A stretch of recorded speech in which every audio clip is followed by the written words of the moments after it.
Bukan makna orang tak pergi kuliah tu rasa jauh dengan Allah. Ataupun orang tak pakai serban, orang tak pakai jubah tu. Artinya orang tu tak dekat dengan Allah. Tak. Kerana itu Allah kata, aku tengok niat kamu. Niat kamu tak payah sebut pun. Niat kamu isteri kamu pun tak tahu. Niat kamu anak kamu pun tak tahu. Yang tahu hanya Allah. Sebab itu Allah sembunyikan wali-wali Allah.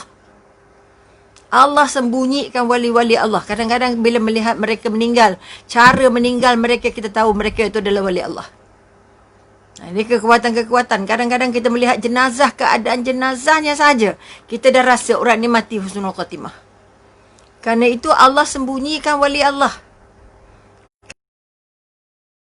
Dia begitu dah. Sebab itu jangan cepat-cepat rasa riak kalau orang kata kamu mengaku dia mu'alim. Dia faham tak mu'alim tu apa? Orang yang paling banyak ilmunya. Hati-hati. Murabbi, orang yang paling dekat hubungan dengan Tuhan. Okey? Ini kita kata antara istilah-istilah yang kadang-kadang membuat kita rasa mungkin rasa tinggi atau mungkin rasa rendah. Kadang merasa dia lebih banyak dengan adanya gelaran murabbi, ataupun adanya gelar mu'alim, ataupun adanya gelaran, apa-apa gelaran lah yang membuat kita rasa kita terlonjak, bermakna itu masalah. Maka sekali lagi, kalau ada orang kata kamu ni bodoh sangat, mengakulah bodoh, kerana yang maha bijaksana itu Allah. Tetapi tidak bermakna kita tak tahu apa-apa tentang kehidupan. Okey? Okey, pernah ditanya oleh seorang ustaz, kamu ni memang bodoh. Kalau kamu tak bodoh, cuba bagi tahu berapa banyak rambut ataupun bulu di kening kamu. Mana? Itu bukan soalan-soalan yang nak membodohkan dan memandaikan orang. Kerana faktor fizikal ini bergantung pada persepsi. Maka sekali lagi memohon pada semua keluarga Islam Sembang Petang, jangan terpesona dengan hujah-hujah kadang-kadang di soal-soal, soalan-soalan yang tidak banyak mengaitkan dengan Allah. Banyaknya mengait dengan logik. Yang tujuan untuk merendah-rendahkan orang. Merasakan membuat orang tu banyak tak tahu, macam dia bagi jadi lebih tahu. Jangan. Yang bercakap dengan yang mendengar tak banyak beza dong.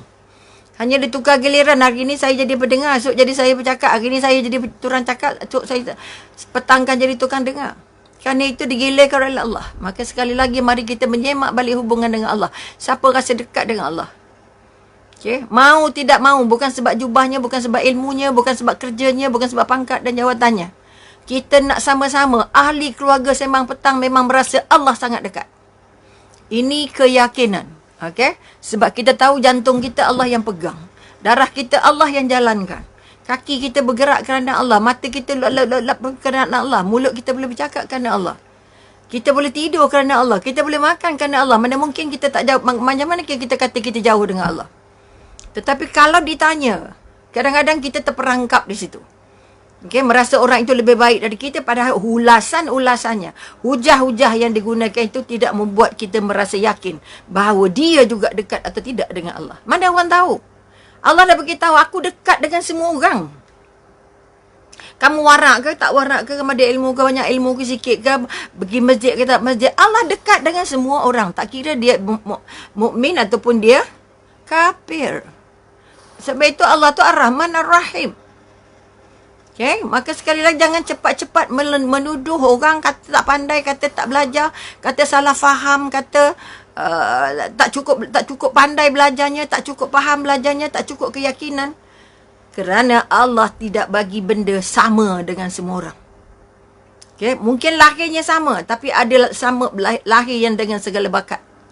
Ada yang lahir dengan segala kekuatan, ada yang lahir dengan segala kecacatan, ada yang lahir dengan segala kelebihan.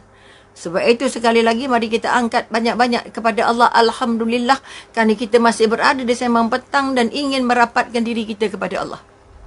Okay, sekarang dalam musim-musim kelang kabut ini, berbagai-bagai hujah yang dikemukakan. Maka kita pegang balik Al-Quran dan Sunnah. Sudah ada gerakan-gerakan yang nak melekangkan kita dengan Allah, nak melekangkan kita dengan Muhammad sallallahu alaihi wasallam. Jadi bila dapat hujah-hujah yang begitu, tolong semak balik. Ada yang katakan, apalah Allah tak ada apa-apa je. Alif lam ha je tak ada apa-apa. Oh, jangan main-main. Kufur tu. Boleh jadi kafir tu. Boleh jadi murtad. Boleh jadi macam-macam. Boleh jadi macam-macam. Sebab itu jangan mudah sangat mendengar hujah orang. Kalau tak pandai nak pilih, tak lama nak saring, tak payah dengar.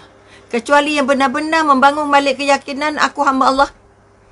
Okay? Aku hamba Allah. Aku yang Allah ciptakan aku sebagai makhluk.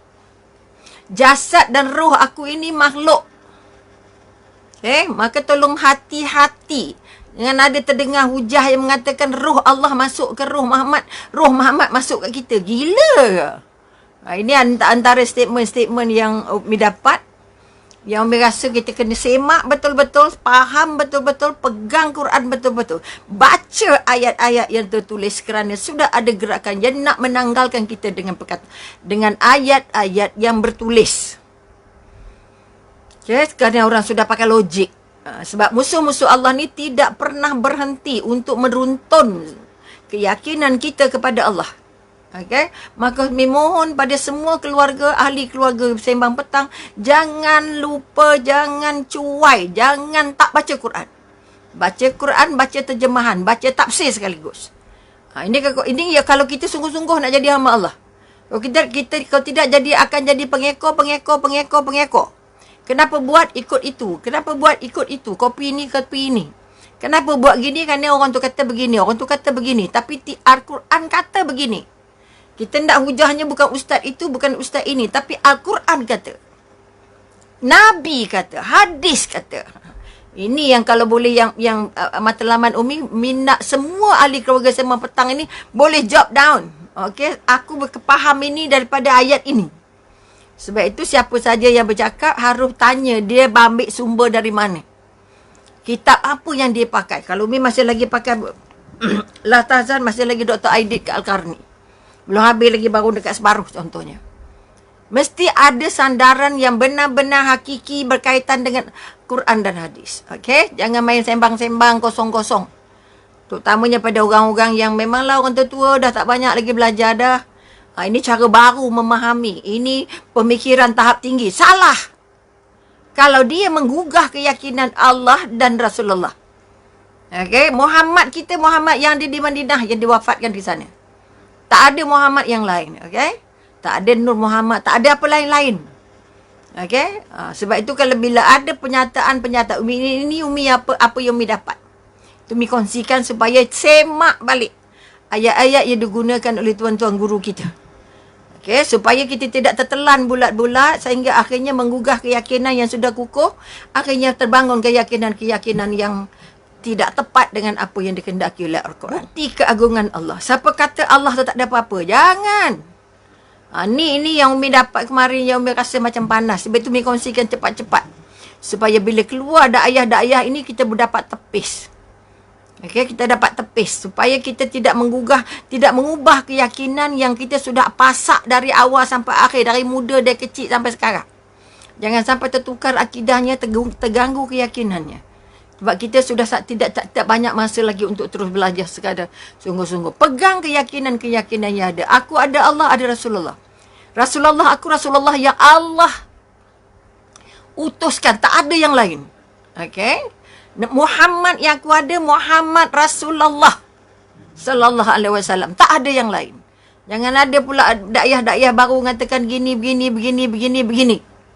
Okay? Sebab itu ni jumpa, kongsikan cepat-cepat. Okay? Sampai ada yang mengatakan Allah Muhammad itu dah meninggal dah. Ada di Mekah dah habis dah.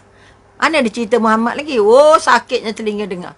Maka sekali lagi mari kita semak diri kita. Sejauh mana kita dekat dengan Rasulullah, kenal Rasulullah. Sebab itu tolonglah baca hadis Rasulullah. Tolong baca riwayat Rasulullah. Tolong baca sahabat Rasulullah. Supaya kita kenal yang mana sahabat, yang mana musuh. Okay, kerana puak-puak ini menggunakan berbagai nama yang kadang-kadang kita kata, oh itu nama sahabat lah tu. Sebenarnya bukan nama sahabat, nama musuh. Oleh itu, maka pada hari ini, pertama kita masih membincangkan ayat yang terbentang dan kita nak juga membaca ayat-ayat. Mesti baca ayat-ayat yang tertulis. Kerana itu yang diturunkan Allah kepada Rasulullah melalui Jibril. Tetapi ayat-ayat yang terbentang memang Allah bentang sendiri. Allah bentang sendiri. Allah Maha Berkuasa. Rabbal Alamin. Tuhan pada seluruh alam. Okay. Maknanya bila katakan apa bukti ada Allah, Tuhan alam ini. Sekalian alam ini. Ini yang kami belajar sifat 20 dulu. Apa bukti ada wujud, ada qidam, ada baqa, al-muhalafatu wal hadis. Apa tandanya? Tandanya sekalian alam ini sebagai bukti. Tak ada yang menciptakan kecuali Allah. Tidak ada yang mengawalnya selain Allah.